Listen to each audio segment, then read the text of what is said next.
السلام علیکم میرے بھائیوں، جیسا آپ سب کو معلوم ہے کہ ماہ محرم شروع ہو چکا ہے۔ اب جیسے ہی ماہ محرم شروع ہوتا ہے تو سوشل میڈیا کے اوپر اور الگ الگ جگہوں پر لوگ اپنی اپنی الگ الگ رائے دیتے ہیں۔ بالکل اہل سنت والجماعت کا یہ موقف ہے۔ اہل سنت والجماعت سے مطلب دیوبندی، بریلوی اور اہل حدیث کی اہل سنت والجماعت کی روایتوں کے حساب سے کہ کسی بھی شخص کا 3 دن سے زیادہ سوگ منانا ہرگز ہرگز جائز نہیں ہے۔ لیکن ان سب کے بیچ میں لوگ یہ سمجھتے ہیں کہ شاید غم منانا بھی جائز نہیں ہے، اور وہ سوگ اور غم کے درمیان فرق نہیں کر پاتے کہ سوگ کیا ہے اور غم کیا ہے۔ اور پھر وہ اپنی لا علمی میں اہل سنت کے اندر کچھ ایسے افراد ہیں جو یہ کہہ دیتے ہیں کہ غم حسین منانا بالکل بھی جائز نہیں، امام حسین کے غم میں آنسو بہانا بالکل بھی جائز نہیں ہے۔ انہیں یہ وہ فرق نہیں کر پاتے کہ سوگ اور غم کے اندر ڈفرینس کیا ہوتا ہے۔ سوگ اور غم میں بہت ہی زیادہ فرق ہے۔ جیسے کسی کا والد، کسی کا بھائی، کسی کی والدہ، کسی کی بہن یا کسی کا کوئی بھی عزیز فوت ہو گیا، اب اس کے دل میں اس کا غم سالوں تک موجود رہتا ہے، اور وہ جب کبھی بھی اپنے اس عزیز کا ذکر کرتا ہے تو اس کی آنکھوں میں آنسو آ جاتے ہیں۔ اسے ہم غم کہتے ہیں، اسے سوگ نہیں کہتے۔ اور غم حسین انشاءاللہ تعالیٰ تا قیامت جاری رہے گا، اور کوئی بھی یزیدی اور ناصبی سوچ غم حسین کو کم نہیں کر سکتی، بلکہ یہ دن پہ دن بڑھتا جا رہا ہے اور بڑھتا ہی چلا جائے گا۔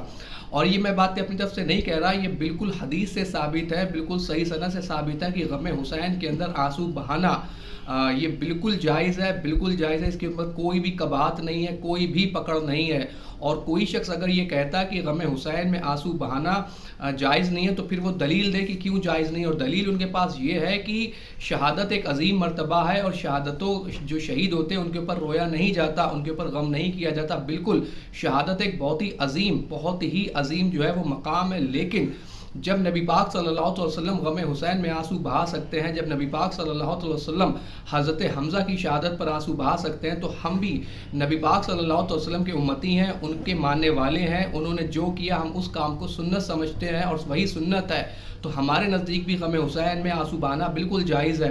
اب یہاں میں آپ کو ایک حدیث سناتا ہوں۔ جب احد کے موقع پر وحشی نے حضرت حمزہ کو شہید کر دیا، اور اس کے کئی سالوں کے بعد جب فتح مکہ ہوئی ہے، کئی سالوں کے بعد، تو لوگ اسلام قبول کر رہے ہیں، بڑی تعداد میں لوگ اسلام قبول کر رہے ہیں، تو حضرت بلال حضرت وحشی کو لے کر آئے نبی پاک صلی اللہ علیہ وسلم کے سامنے کیونکہ حضرت بلال بھی حبش سے تھے اور وحشی بھی حبش سے تھے۔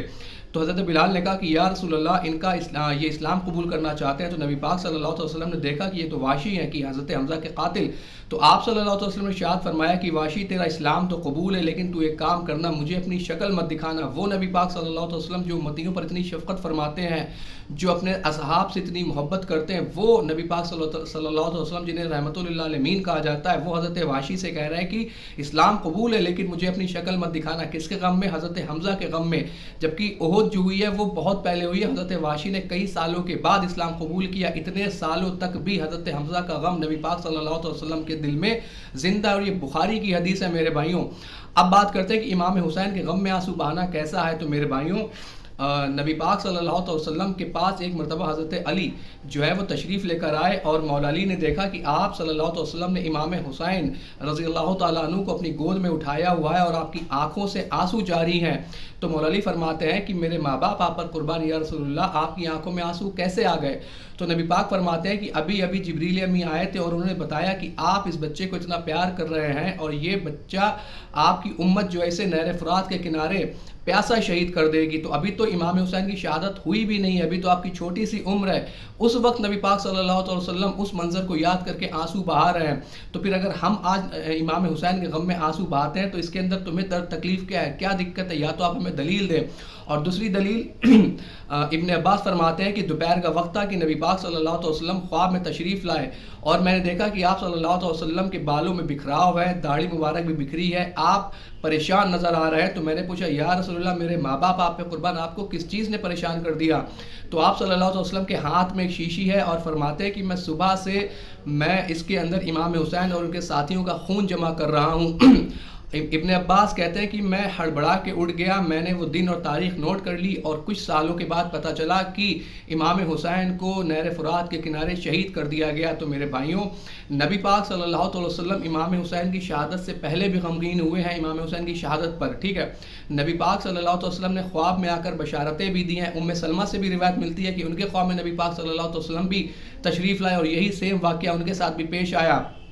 تو میرے بھائیوں، اگر کوئی شخص امام حسین کے نام کی محفل سجاتا ہے، مجلسیں کرتا ہے، اور اس کے اندر کربلا کا ذکر ہوتا ہے، کربلا کی شہادتوں کا ذکر ہوتا ہے، امام حسین کی شہادت کا ذکر ہوتا ہے، اور ذکر کرتے کرتے اگر اس کی آنکھوں میں آنسو آ جاتے ہیں اور جو سننے والے ہیں ان کی آنکھوں میں آنسو آ جاتے ہیں، تو اس میں کوئی بھی کبات نہیں، بلکہ یہ سنت ہے، رسول اللہ صلی اللہ علیہ وسلم کی سنت ہے، کیونکہ آپ صلی اللہ علیہ وسلم امام حسن امام حسین سے بے پناہ عشق فرمایا کرتے تھے، اور آپ نے فرمایا بھی تھا حسین و منی و آنا من الحسین، حسین مجھ سے ہے اور میں حسین سے، جس کے بارے میں اتنی بڑی حدیث موجود ہو، ان کے غم کے لیے آپ کہتے ہو کہ یہ جائز کہاں سے ہے، ثابت کہاں سے؟